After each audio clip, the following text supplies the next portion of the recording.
do this? Can we do that? I mean, seriously, we have to stop reinventing the wheel. What are the modern problems which need ijtihad, but are there qualified Muslims to make intellectual exercise? There's a lot now. We're in an age with massive. We've got these people are cloning animals. They're literally they've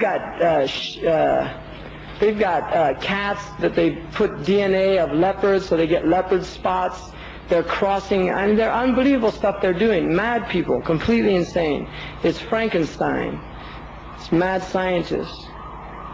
Like this, I told this at a conference talking about science, and this man got up and said, I'm a nuclear physicist and I take offense to physics is good and this and that. I said, what's good about it? You told me what good, you gave us the atom bomb? You know, I mean seriously, you gave us the atom bomb, this wonderful, remarkable improvement on the quality of life for the people of Hiroshima and Nagasaki. I'm sure they're very grateful for your great contribution to the 20th century. And what right do people have to go around smashing atoms? Who gave them the right to go around and smash atoms? Seriously. I mean, they don't even know what they're doing. They go and just smash an atom with their nuclear accelerators just to watch what happens. There's absolutely they just want to watch what happens. It's a type of madness. And they're deeply, if you meet a lot of these people, and I've met them, and not all of them, and there's good in physics, engineering, and things like that. Handasa is a fard kifaya. So learning physics, I'm not saying don't learn physics, but recognize that we have a different methodology and a philosophy of science. And you meet a lot of these people, and they can't even sit and talk with human beings. They'd rather talk to a computer. I know people that work in Silicon Valley, engineers, and they tell me that they've got all these engineers on these computers, and when you come in to tell them something, they say, send it on my email. They don't want to interact with a human being. They'd rather interact with a computer. You see, so everybody's going to end up having sex with computers and everything. That's what they're doing now. It's not a joke. They've got downloading all this pornography and things. But unfortunately, people aren't learning how to ijtihad and things like that. Do you think Saudi Arabia applies complete Sharia? Subhanallah. Do you see the Muslim preacher in the Muslim country who is thinking he is dealing with non-Muslims, emphasizing all the time aqidah, but fail to interpret Islam in this modern world?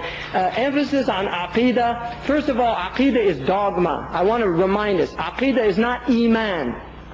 Aqidah is dogma. The Muslims never emphasized aqidah. What they emphasize was iman.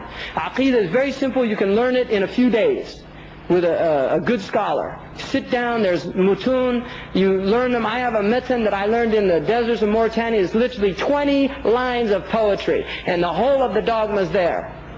And you can learn that. That's an emphasis on aqidah is a sickness, it's a disease of the Muslim. We need to emphasize iman, tarbiyat al-iman, tazkiyat al-nufus. Of all we sit around talking about, where is Allah? You don't even know where you are. Subhanallah.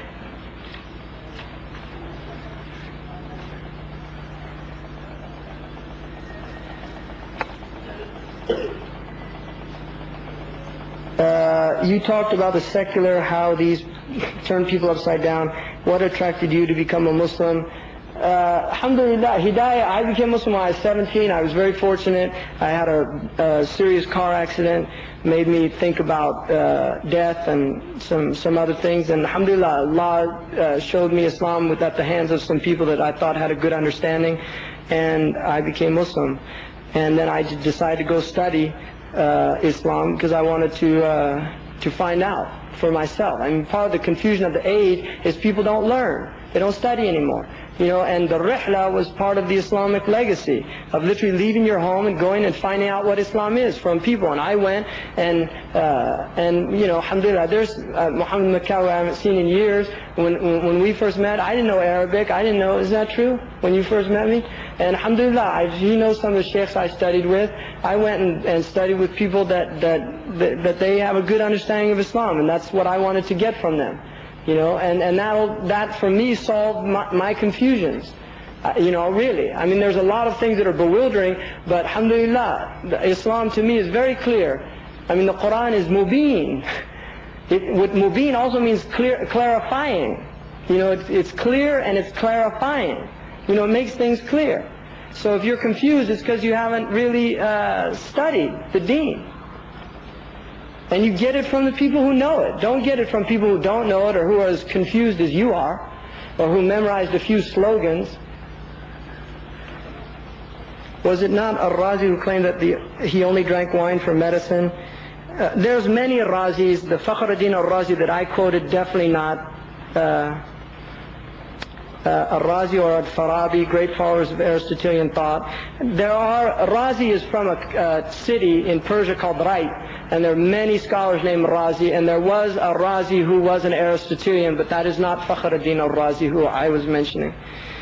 How should we pay for goods? Cash only. The best thing is to use cash, and even this cash, be aware that it's also bank notes that are interest-bearing bonds. And the only reason they can print that paper is because they've been given permission by the banks, and they're based on selling bonds and these type of things. So even the cash is usury. I mean, we're all covered in the dust of it, folks. What is your opinion on the end of the Roman Empire in relation to the rise of the church and the eventual rise of materialism?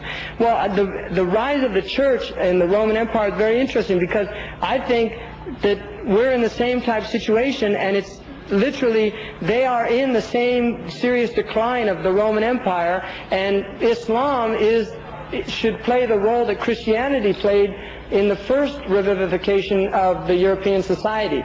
Because Christianity, despite what we say about it, there are positive effects of it on these societies. I mean, even they recognize that the atrocities that they did were committed against religion, not, you know, even though it was in the name of religion. Now, the Muslims never did these things because our book teaches us literally to tolerate other religions, and they don't have that, right? So, but, you know, there were positive effects. I mean, they did worship God in their own way, and now's the time for Islam, because Christianity is an unscientific religion. It really is not in harmony with the age at all. Islam, according to Octavio Paz, who is a Nobel Prize winner from Mexico, he said that we are literally on the brink of destruction. The only thing that will save us is a reunification of religion and science. And he said, and the only religion in the history of human society that has succeeded in doing that is Islam. That's what he said. That's their Nobel Prize winner. But if we're not there to let them know what it is, you know.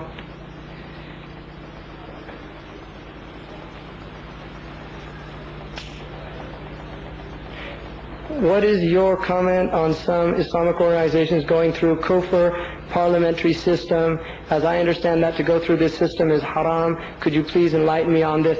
I don't really know about it. Like they might be referring to this thing called the Parliament of Islam or Muslims. I don't know. I've just heard it. I have nothing about it. The actual systems in Islam, government systems, it's rather open-based. There is a type of legislation that takes place in Islam based on maslahah. It's what Imam Malik radiallahu anhu in his usul called maslahah al-mursala, like traffic laws. That's part of Sharia, traffic laws, literally based on this idea of maslahah al-mursala. And to disobey traffic laws is actually considered by the ulama as a type of wrong action, because the maslahah, the reason for the traffic laws, is to maintain safety of the people driving. So if you abuse those laws, you endanger yourself and others, which is haram. So this is the type of qiyas that's used. And there's Muslims, they don't, you know, they just run red lights and don't, don't care. And takbir, Allahu Akbar, kufr laws, right? What is your comment on corrupt leaders of the so-called Muslim countries? Are they kafirs or what? Or what? Yeah, I don't know. That's subhanallah. There is no Islamic party in British Parliament or politics, therefore is it halal to vote in party, which I don't, just refer to your fuqaha on those things, you know. Today we are in a very bad condition. Please can you expound the reasons for maybe they just got here. I tried to do my best. كثير من الأخوة المسلمون يجعلون كلمة العلمانية كلمة شيطانية تعلموا بالعلوم الكونية والأطباء والمهندسين عندهم فهم بالتعريف. Okay, this person is saying like a lot of Muslims use the word ilmaniyya, which is a very poor translation of secularism. A better translation would be dunyawiyya, literally, because secularism in Latin means the world, and ilmaniyya comes from knowledge, and that's not a good translation, unfortunately. This is part of the corruption of the Muslim mind. I wouldn't be surprised if this was done by a non-Muslim, whoever originally put this word ilmaniyya, because it was somebody or a committee. It was probably by some Lebanese Christians, I would think. They say it's a satanic word. There are dunyawi sciences that we accept. There are also secular aspects to life. There's aspects that the Prophet said in Sahih Muslim when they were doing the date palms, the ta'bir of the date palms, and he thought it was strange because it's